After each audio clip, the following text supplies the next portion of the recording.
Bonjour et bienvenue dans cette vidéo. J'ai l'énorme plaisir d'être accueilli par Jean-Jacques Mourad ici à l'Institut franco-britannique. Nous sommes en région parisienne. Jean-Jacques, d'abord j'ai vu qu'ici tu as monté un centre d'excellence en hypertension artérielle. Ce n'est pas ton premier d'ailleurs. Félicitations. Merci. Et ça m'a interpellé parce que je me suis dit c'est quand même un centre hospitalier, ce n'est pas un CHU. Et je voudrais savoir, peut-être ça intéressera notre audience, quelle est ton expérience? Est-ce que ça peut intéresser des cardiologues? Merci Walid d'être venu et t'intéresser à cette structure. Alors les centres d'excellence européens en hypertension artérielle, c'est pas des choses autoproclamées comme on peut voir dans beaucoup de structures aujourd'hui où on est institut, centre de quelque chose.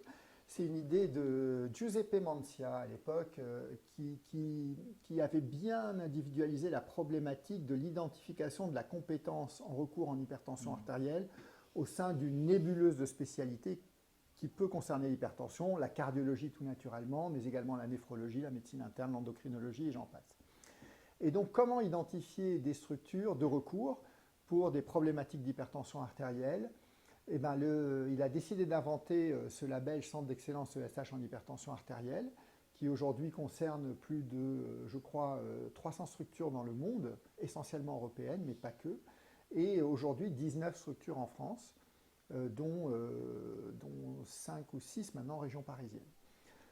Ces centres d'excellence sont reconnus sur la base d'un plateau technique et clinique pluridisciplinaire et d'une activité de recherche et de valorisation de cette recherche au sein des congrès nationaux et internationaux.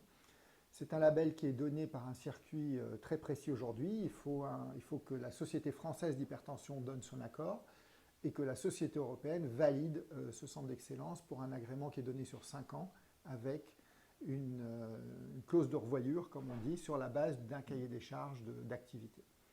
J'ai eu l'opportunité effectivement, donc tout ça date d'une petite vingtaine d'années maintenant, un peu moins. J'ai eu l'opportunité, quand j'étais à l'hôpital Avicenne, de créer le premier centre en Seine-Saint-Denis. Puis plus tard, à l'hôpital Saint-Joseph, le premier centre hors assistance publique en Île-de-France. Et puis maintenant, à l'hôpital franco-britannique, le premier centre d'excellence dans le département des Hauts-de-Seine, qui est mine de rien le deuxième plus dense de France. Et dans un hôpital, bien entendu, ESPIC non universitaire. Alors, à quoi ça sert un centre d'excellence? À quoi ça sert ce label? C'est censé rendre service. Rendre service, et je pense que le rendre service peut être évolutif et à géométrie variable, qu'on soit en France, à Paris, en Slovaquie ou en province. Et l'utilité doit être très différente. Elle va dépendre de finalement la demande de nos collègues.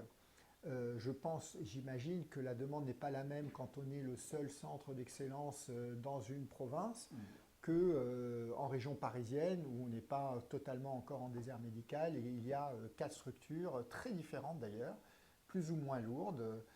Le premier centre d'excellence de référence de la région étant bien entendu celui de l'hôpital Georges Pompidou avec Laurent Samar et Michel Azizi.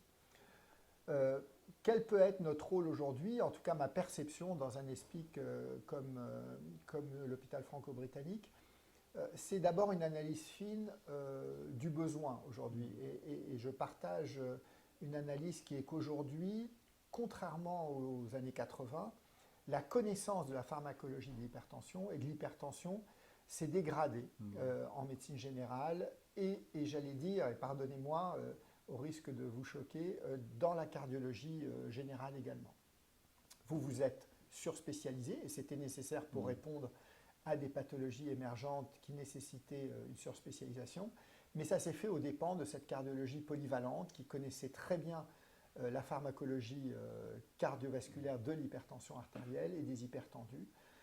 C'est une spécialité qui nécessite, et je viens de la médecine interne, probablement plus d'écoute et moins de technique pour répondre à des problématiques qui sont la détection des hypertensions secondaires et surtout aujourd'hui des problématiques d'adaptation d'un traitement pharmacologique qui est de plus en plus méconnu par les jeunes générations. Alors à quoi on peut répondre à ça quand on est centre d'excellence? C'est d'abord aussi une réactivité à l'accès à la question.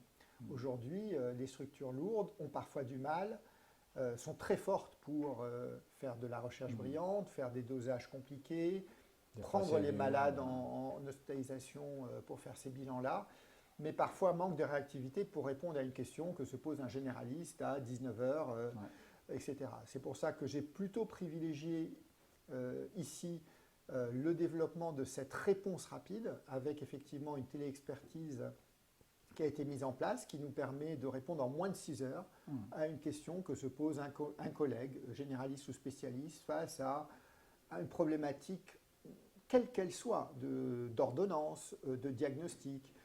Est-il hypertendu ou pas? Qu'est-ce que je fais face à ce patient qui me présente cette intolérance pour lesquels il a déjà 3 médicaments, je ne sais pas quoi mettre derrière. Et cette réponse, on comprend qu'elle ne nécessite pas une hospitalisation, mais pour autant, elle nécessite une réponse rapide, puisqu'il y a une rédaction d'ordonnance à la clé. Et donc, la proposition qu'on fait, nous, c'est effectivement, via la téléexpertise, d'être capable de répondre en moins de 6 heures. Et puis, on a une hotline qui est dédiée également aux médecins, dont le numéro est assez simple à retenir, puisque c'est 06 HTA. Alors, pour les vieilles générations, ils savent que les chiffres, les lettres correspondent à des chiffres sur le pavé numérique. C'est 06 HTA 140 90. Et en appelant, vous tombez sur mon téléphone. Et généralement, si je ne suis pas occupé avec Walid, je suis capable de vous répondre de façon informelle à ces problématiques-là. Donc, c'est aussi ça, un centre d'excellence. Ça doit être aujourd'hui capable de répondre aux problématiques nouvelles des jeunes générations de médecins, moins formés. Et j'ai l'ambition, en tout cas l'optimisme, de penser que ces échanges réguliers via la téléexpertise, via le téléphone, permettent aussi de former, de participer à cette formation continue, puisque finalement, malgré tout, on reste dans des mécaniques de réflexion qui sont assez stéréotypées et qui peuvent répondre à la question. Par curiosité, la majorité des médecins passent par le téléphone ou passent par des solutions comme ça? C'est très variable. Le téléphone, c'est plutôt un réseau qu'il a fallu connaître, amis, développer, afficher. Je vais t'appeler, peut-être. Donc c'est un numéro qui me suit depuis mon centre d'excellence d'Avicenne, que je traîne avec moi. Donc fatalement, les gens commencent à le connaître. Mais les jeunes générations aujourd'hui sont des générations de recherche Google. Et donc aujourd'hui, via l'application OmniDoc qui est notre solution de téléexpertise, vous tapez hypertension, vous tombez sur l'offre en hypertension et les gens aujourd'hui ne se posent pas plus de questions que ça. Et tu penses justement à la téléexpertise, ce qui est intéressant, c'est aussi d'avoir ton ressenti. Est-ce que tu penses que ce sera une solution qui va être au-delà même de l'hypertension? Est-ce que tu penses que c'est quelque chose qui va être de plus en plus utilisé dans les années à venir Mon impression aujourd'hui est que les centres hospitaliers ne pourront pas vivre ou s'épanouir sans solution de téléexpertise, en mettant en avant effectivement leurs compétences ou leur pôle d'excellence en avant. Aujourd'hui, c'est une solution assez simple, avec effectivement des supports qui nous permettent de nous affranchir de la composante administrative, de la facturation, de l'identification, de l'échange à travers les mails sécurisés, etc. Et qui me semble aujourd'hui en appoint essentiel pour des structures comme la nôtre. Voilà. Énorme gratitude. Merci beaucoup de m'avoir accueilli encore ici. Merci à tous et à très bientôt.